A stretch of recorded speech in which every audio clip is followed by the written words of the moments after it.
ایک شخص فوت ہوا ہے، اس کے 4 بیٹے اور 3 بیٹیاں ہیں۔ دکان سے آمدن آتی تھی، اس سے گھر چلتا تھا۔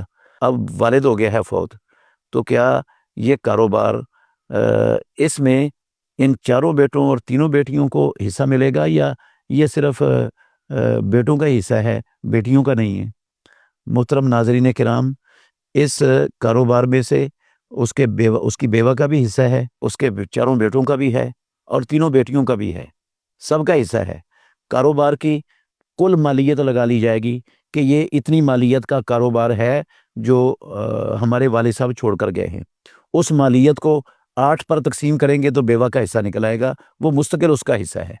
اور جتنے وہ 4 بیٹے ہیں اور 3 بیٹیاں ہیں، 11 پر اس کو تقسیم کریں گے۔ جو 11 پر تقسیم کرنے سے حصہ جواب آئے گا نا، وہ ہر بیٹی کا حصہ ہوگا، اور اس کو ڈبل کر دیں گے جواب کو، تو ہر بیٹے کا حصہ بن جائے گا۔ اس طرح کاروبار کی مالیت بھی تقسیم ہوگی۔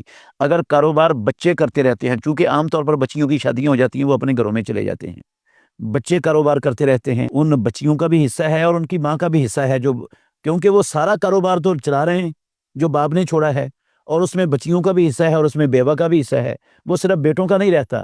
اور اگر بیٹے اپنی والدہ کو دیتے ہیں یا اپنی بہنوں کو دیتے ہیں تو ان پر احسان نہیں کرتے، وہ بھی اس کاروبار کے اندر شریک ہے، حصے دار ہیں۔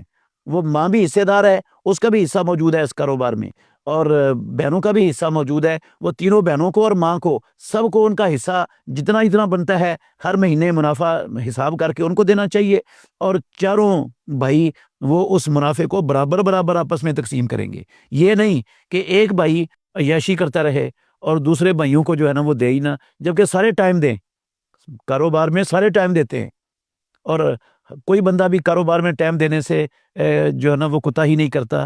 تو جب سارے کاروبار میں ٹائم بھی دے رہے ہیں تو پھر جتنی بھی آمدن آتی ہے وہ ایک زیادہ استعمال کرے، دوسرا کم استعمال کرے، ایک کو زیادہ، ایک کے ہاتھ میں کنٹرول ہو، وہ زیادہ لیتا جائے اور دوسروں کو تھوڑا دیتا جائے، یہ ظلم ہے۔ وہ اپنے بھائیوں کا حق کھا رہا ہے، اپنی بہنوں کا بھی حق کھا رہا ہے، وہ حرام کھا رہا ہے اور حرام کھلا رہا ہے اپنے بچوں کو۔ ایسا نہیں ہونا چاہیے۔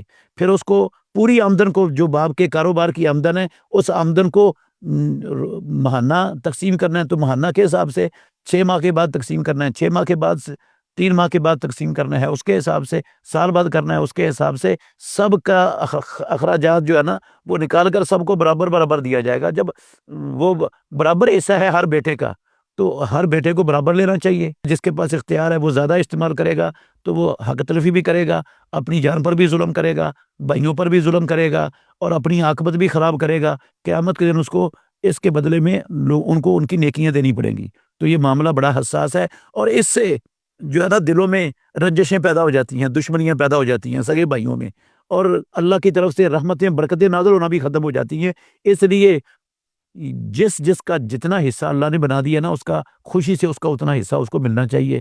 اس میں کوئی بڑا ہو یا چھوٹا ہو، کوئی زیادہ محنت کرتا ہو، کوئی کم محنت کرتا ہو، تو ایسا نہیں ہونا چاہیے کہ وہ اپنا اپنا الگ بنا کے جو ہے نا وہ اپنی مرضی سے بیٹھ جائے۔